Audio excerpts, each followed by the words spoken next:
Iraq में शादी के रोज दुल्हन को शाम के मुतनाज़ा गाने पर रक्स करते हुए देखकर बाराती तैश में आ गए और दुल्हन को मौके पर ही तलाक दे दी। इराक में शादी के रोज दुल्हन शाम के एक मारूफ गाने पर रक्स कर रही थी, जिसके बोल में दुल्हन के दुल्हे और इसके अहले खाना पर गालिब आने की हौसला अफजाई की गई थी। इस गाने पर दुल्हन को खुशी में झूमते और रक्स करते देखकर ही बाराती तैश में आ गए। दुल्हा ने भी शदीद गुस्से का इजहार किया और बहस और तकरार के दौरान दुल्हन को मौके पर तलाक दे दी। कबल अजी उर्दन में भी इसी गाने पर शादी के रोज दुल्हा ने दुल्हन को तलाक दे दी थी।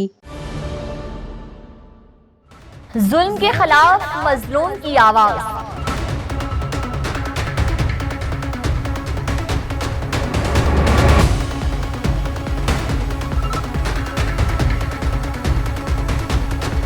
आपकी उमंगों का तर्जुमान।